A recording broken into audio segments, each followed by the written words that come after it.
Hello, my name is Ali Alex. I ask the difficult questions so you don't have to.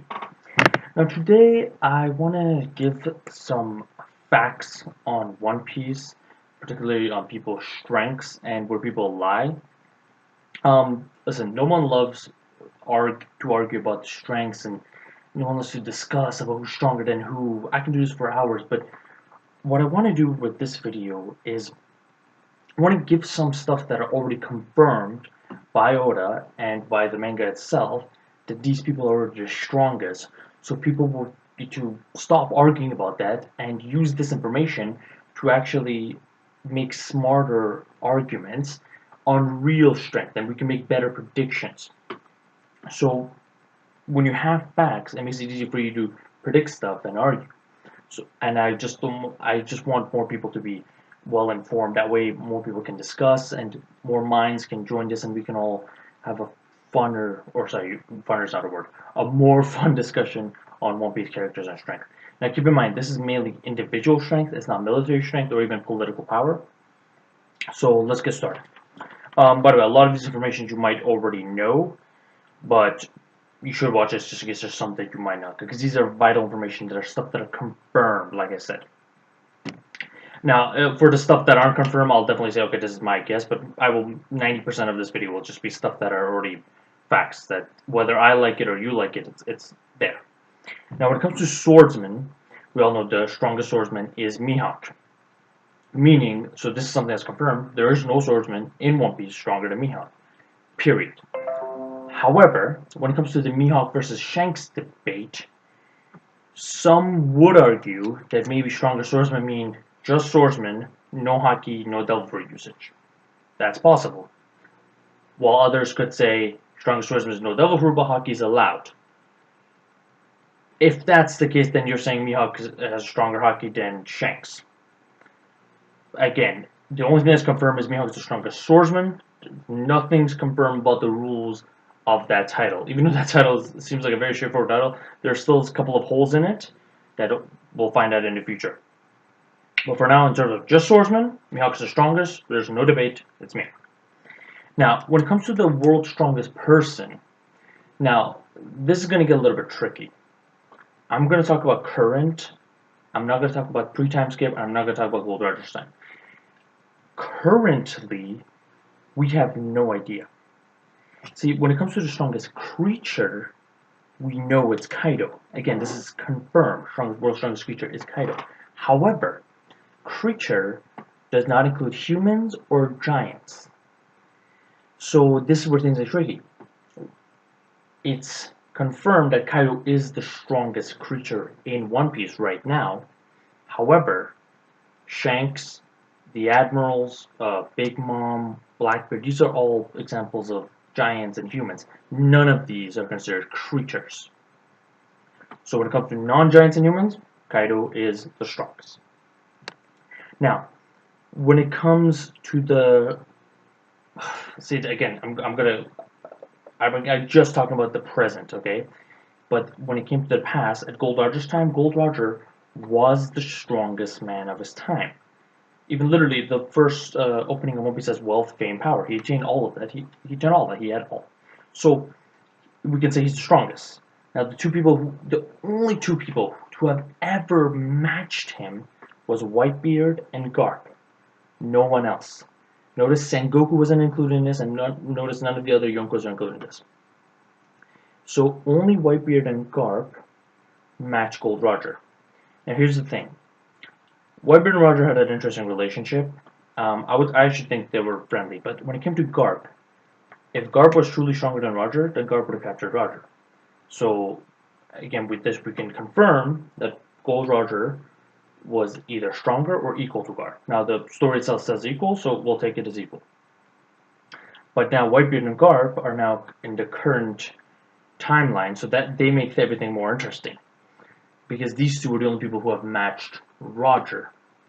Now here's the funny thing. Rayleigh was not mentioned in this. Therefore, we can confirm that Whitebeard and Garp are stronger than Rayleigh. Now again, I'm talking about that time. I'm not talking about pre-time skip, I'm not talking about the current. I'm talking about during Gold Roger's time. so before his execution. Now, some could infer that Rayleigh got stronger, but again, that's not confirmed. The only thing confirmed is during Gold Roger's time, he was stronger. So Garp and Whitebeard are stronger than Rayleigh. That's confirmed.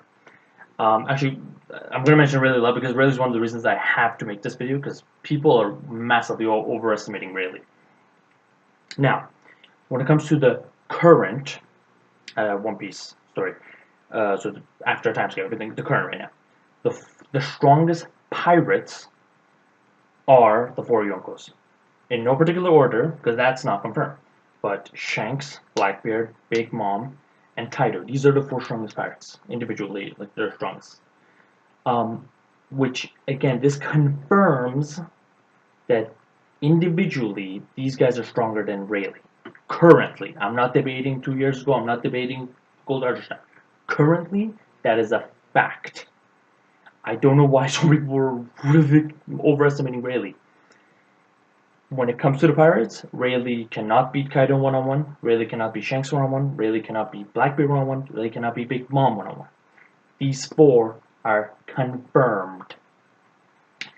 Now, when it comes to the strongest Marines, it's obvious again, it's the three admirals and the fleet admiral. Now, when it comes to the fleet admiral versus the admirals, fleet admiral has more political power. However, it's not confirmed that the fleet admiral is stronger in terms of actual physical strength. That is not confirmed. So, meaning, you could be a fleet admiral and still be weaker than one of the admirals.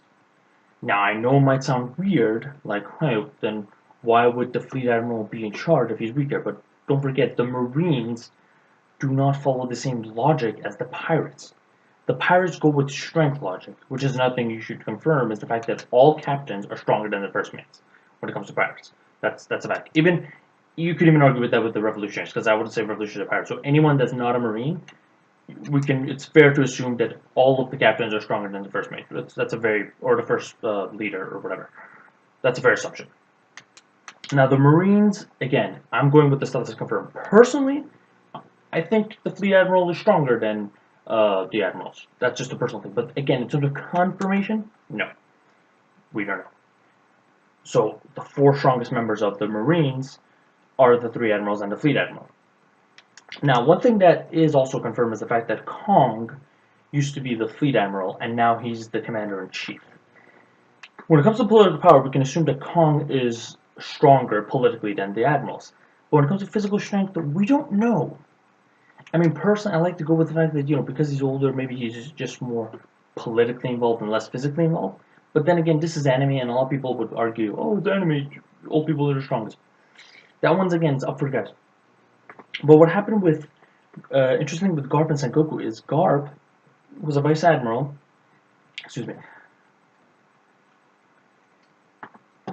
Garp was a vice admiral, but he was offered the position of admiral.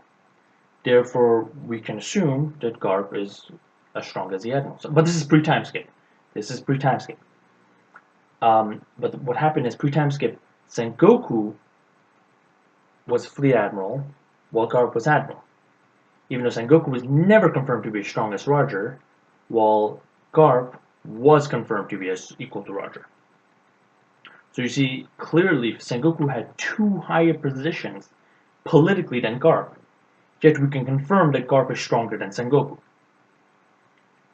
And I'm not saying Sengoku is weak for any few Sengoku fans out there, but the fact is, Sengoku did accept both positions, yet he was weaker than Garp. That's confirmed because Sengoku was never confirmed to be equal to Roger.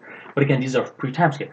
Currently, you cannot argue that Sengoku and Garp are stronger than the current admirals, because none of them have are earned their position. Garp is not a vice admiral, and Sengoku is not a fleet admiral. They're both. Sengoku became an inspector, and Garp became a trainer. So again, because of that, some people may argue the fact that they've been offered those positions, they're as strong as the current admiral. Personally, I would say they're not, but that's open to debate. But the reason I say that is because during the movie, and okay, I know Film Z is not definitely technically canon, but they look much older and weaker in the movie.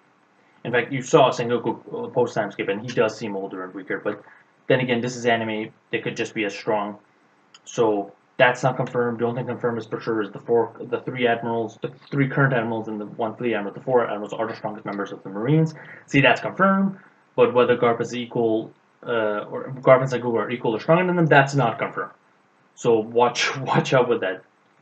That's open to debate. But the admirals being weaker than anybody else, no, that's not open to debate because they are the strongest confirmed. Now, when it came to the strongest, okay, when it comes to bounty and strength, yes, I know they're not the same, but you cannot deny the fact that there is somewhat of a positive correlation when it comes to bounty and strength. And the current highest bounty is held by Dragon. Now, this is going to be a bit controversial to say because the thing that's confirmed about Dragon is he is the most dangerous man and he's the most wanted man. Because he has these two tiles, I'm assuming he has the highest bounty, but that's not been confirmed. The current highest known bounty, and spoiler alert, is Charlotte Katakuri with 1.057 billion.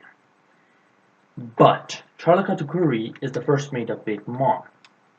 And it's a very easy and fair assumption to say that Big Mom's stronger than Charlotte Katakuri. But again, that's the highest known bounty, and it's also a fair assumption to say the four Yonkos have a higher bounty than Charlotte Katakuri. Again, that's not a really big inference to make. But Dragon, personally, because of the fact that he's the most wanted man, and because he's the biggest threat to the government, he has the highest bounty. Again, I'm not using this to say Dragon is the strongest, or stronger than Yonko, stronger than enemies, or weaker than them. I'm not using that. I'm just letting people know, because I want people to have these facts in their mind whenever they're arguing, so that way we can get to better conclusions. Just keep in mind that Dragon has the highest bounty, because the fact is the world's highest, most wanted man. And I'm not going to get too much into bounty, but okay, we know it's confirmed that the highest bounty from East Blue was Luffy when he broke it by 30 million. But then East Blue is the weakest, so, and when it comes to the other options, we have nothing confirmed, so that's just for the bounties. Now, when it comes to the world's strongest man, pre-timeskip was Whitebeard. Because Whitebeard had the title of the world's strongest man, I can't weigh in on Whitebeard versus Kaido, although a lot of people would like to think Whitebeard is stronger than Kaido. But because he got the title of world's strongest man, and man is kind of a short form for human, so the way I saw that is Whitebeard is stronger than Shanks, Big Mom, and any human or giant. Now, the giant part might be an assumption, but I think giants and humans are classified as similar in One Piece. But I could be wrong, and I'm open to being wrong. But when it comes to humans, Whitebeard was the strongest. There is no Marine or Yonko, Pirate, nothing. Nobody is as strong as Whitebeard pre-timeskip. But post-timeskip, that title doesn't exist, so that title is up for grab. And when it comes to the strongest woman, it's a very fair and easy assumption to say that Big Mom is the strongest woman. But again, this has nothing to do with gender. This is mainly about title based on your species and just, or what group or faction of One Piece you're part of and why you're number one. Now, whenever, let me see if there's anything else I have. Nope. When it comes to the strongest stuff, this is the only stuff that we have so far that's confirmed. Now, a couple of things to keep in mind whenever you're comparing strengths and debates, or debating about strengths and power levels, is, I said this before, but first mates of any non-marine group, so that could be the pirates, the Yonkos, the Shichibukais, the revolutionaries, any random kingdoms, the first mates are never stronger than the captain or the leader. That's never the case, because those organizations that are not under the world government or the Marines, well, world government, the Marines is under world government. But yeah, so those organizations that are part of that, they don't follow that structure. They kind of have a strongest rule, survival of the fittest, the strong rule. So they kind of have that philosophy. So with them, just don't waste your time arguing with people when it comes to the same people within their crew, because it's captain. It's a simple thing. Come on, the captain is the strongest. Don't even waste your time. When it comes to another phrase I see thrown around by like popular YouTuber, One Piece YouTubers, it's like Shichibukai level. That doesn't exist. Like, you've known how much it annoys me when I hear the word Shichibukai level. There's no such thing as Shichibukai level. Shichibukai is literally the most diverse group in the entire One Piece. It's so far apart.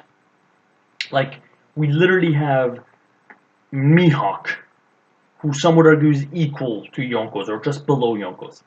And then you have people like Buggy, who is not even close to, like, forget Vice Admiral, not even Rear Admiral. And then you have people in between, like Kuma, who could be anywhere. Doflamingo, who people say he's very close to Admiral. Some say he is Admiral. Personally, I don't think so. But Shichibukai level doesn't exist. Stop using that. It's such a giant divide. Like every other level is actually more similar. Like Supernova level makes sense. Yonko level makes sense. Admiral level, these levels make sense because they're very similar in political power and structure and how they got there and just strength in general. But Shichibukai level, I don't know why people use that, because this is literally, you're talking about the most diverse group in the entire One Piece and thinking, oh yeah, that guy's Shichibukai level. What are you talking about? Shichibukai level is literally arguably from the highest levels of One Piece to the lowest, well, I don't want to say lowest, but to the mid levels of One Piece. Stop using that word. Now, when it comes to another thing you have to keep in mind is all Vice Admirals and above have at least one of the true Hakis. All of them. That's a requirement. Personally, I would assume that if Vice Admiral has at least one, Admirals have both. But that's not really confirmed. The only thing that's confirmed is all of them have at least one. So keep that in mind when we argue about shit. And another simple thing to keep in mind, you can't fight a Logia without, what's it called, Bosch's, oh my god, armored Haki. You can't fight a Logia with armored Haki, so that's not really, again, keep these in mind. I know some of these may sound too basic, and some people are like, well, that's such an obvious thing, but sometimes very basic thing, this is kind of a karate philosophy, is some of the basic stuff can actually end up winning fights. And in this case, debates and arguments and just inferences, is literally keeping in mind the basics will help you advance. And the last thing I want to talk about is the King Haki. Now, the thing with the King Haki is this is kind of like the bounty where, yes, the higher your bounty doesn't mean the stronger you are. Same with having Conqueror's King Haki, where just because you have Conqueror's King Haki doesn't mean you're one of the strongest members of One Piece.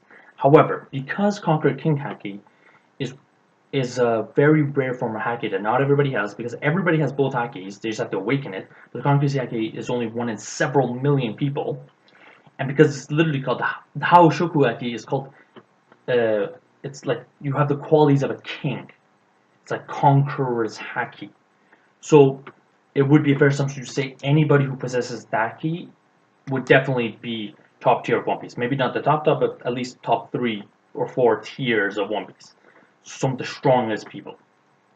And just to keep in mind these people, so far there's only 9 people we know that has Conqueror's King Haki, and that's Boa Hancock, Big Mom, Don Chinjiao, Doflamingo, Whitebeard, Luffy, Ace, Shanks, and Rayleigh. And the funny thing is, out of these 9 people, 2 of them are dead. So now there's only 7 people in One Piece that we know that have Conqueror's Haki. So just keep your eye on these 7 people, because the fact that these 7 people, actually, out of these 7, only like Boa and Rayleigh are the ones that aren't really in big position, and Luffy obviously, but you can see how these 7 people, what the impact they have on the story and the power they possess, the military, politically, and just strength-wise they possess in terms of One Piece. And the last thing I want to talk about is the one person that didn't really fit any of these molds. And the 1% in question, Megalyn, the former warden of the what's called the prison with the most dangerous people. Megalin, see, when it comes to the Marines, it's easy to assume that the admirals, I mean, it's not even an assumption anymore, it's a fact that admirals are stronger than everybody else. And when it comes to pirates, again, Yonko's stronger than everybody else, but Megalin kind of is a weird situation. He is technically part of the Marines, but he's not really part of a rank. And also, he did beat Blackbeard and his crew easily. I mean, that was 3 times ago, but still, Megalin is a person that is really up for debate, and I really wanted to confirm something about him, but honestly, I couldn't. Megalin, I personally use him to describe anybody between Vice Admiral and Admiral, because to me, Vice Admiral and Admiral are kind of a big gap, and I use Megalin in between to fill the gap. That's how I use him, but there's nothing confirmed about Megalin, and that bothers me, and I'd love to discuss that with people in the comment section below. But thank you for watching. Please keep this video in mind, or send it to your friends before you even have an argument, just so they know the fundamentals, the facts about One Piece. So with this, that way we can all infer better, we can discuss better, we can even debate better. Like with these information, just knowing the basics, it will help you do everything. Well, anyway, thank you. Please subscribe and let me know if there's anything else I can do to improve my videos. And remember, my name is Ali Alex, and I will be the doctor that's going to cure the cancer known as feminism.